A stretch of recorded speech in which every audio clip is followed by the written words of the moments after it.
people were threatened and officers demoralized. In fact, the damage and losses during the period 2019 to 24 have been more severe compared to the state reorganization in June 2014.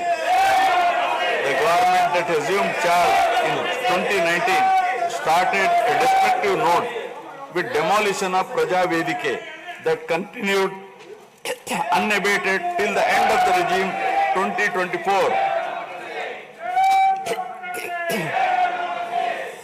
During this regime, democracy was at peril. People were in a state of fear and hardly enjoyed any freedom of living.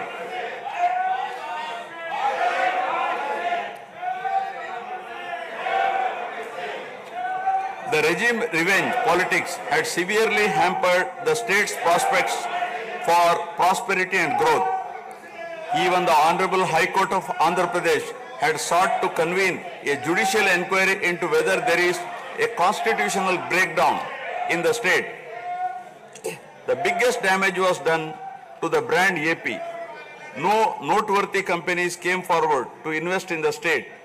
The corrupt practices at all levels, coupled with weaponization of instruments of governance across revenue earning departments for personal gains, sabotaging of checks and balances made several state institutions and private companies defunct and forced the existing enthusiastic investors and entrepreneurs to move out of Andhra Pradesh to other states. The uncertain environment which rocked the confidence of the people in general and investors in particular started showing impact on the state finances, leaving them in a mess. Fiscal prudence was abandoned. Expenditure was beyond means in spite of limited revenue growth, and debt and liabilities rose sharply. Financial management is manifested by diversion of funds, higher taxation despite high inflation, increase in power sector liabilities, neglect of capital expenditure which eventually resulted in slowing down of the economy.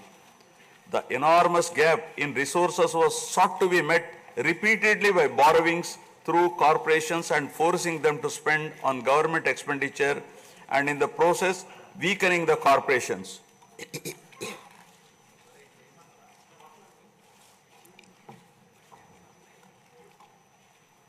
In view of the inordinate delay in clearance of the bills due to strained financial position of the state, many vendors and contractors have approached the High Court of Andhra Pradesh for relief and filed cases against the government.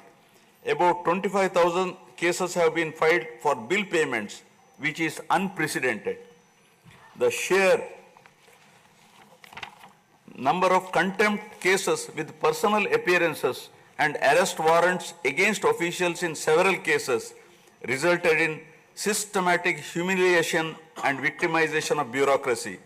This led to complete demoralization of administrative machinery. The capital expenditure reduced by 60% in 2019-24 compared to 2014-19. Departments such as water resources and transport, roads and buildings, which undertake substantial capital works, were left critically short of funds to carry out any works.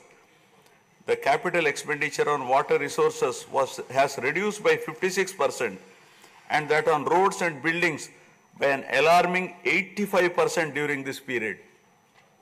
The compound annual growth rate of states-owned tax revenue slipped from 12.8% to 8.1% during this period.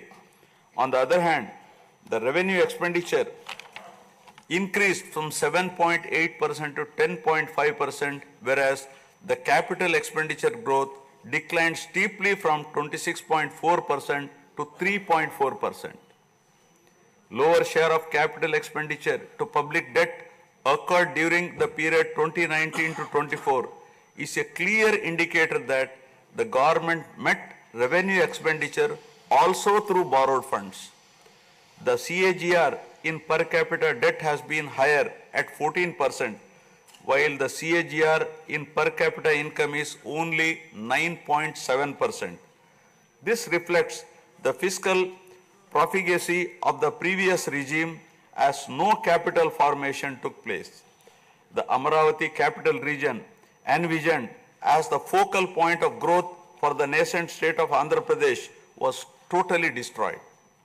With an attempt to scrap the Amaravati dream, the government confused the people with its malicious three capital cities idea under the guise of decentralized governance.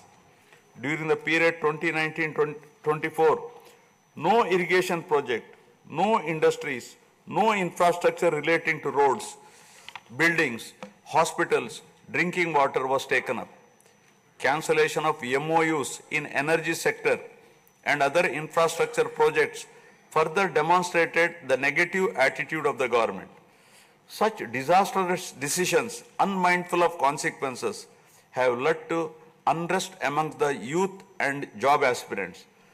Prevalence of uncertain environment has eventually led the youth towards addiction of illegal substances, causing a drug menace.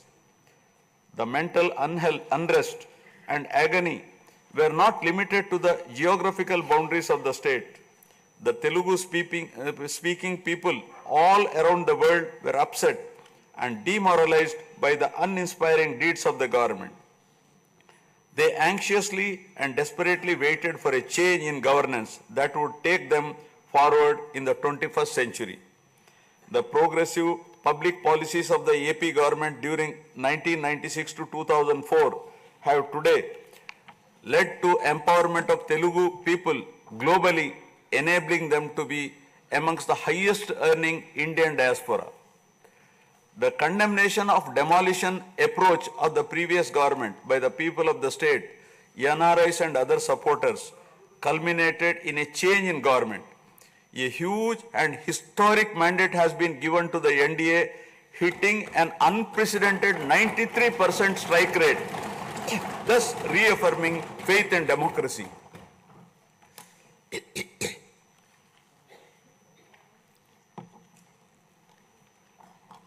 I sincerely congratulate the people of Andhra Pradesh for their wisdom in electing a government that discharges its duties with a futuristic view. Hordes of Andhra people had come from various regions to be part of this historic mandate in favor of future of Andhra Pradesh. The new government has a perfect blend of fresh and experienced honorable members in the assembly. I once again welcome all the members who will be instrumental in making right policies in the interest of good governance and in the spirit of cooperative federalism.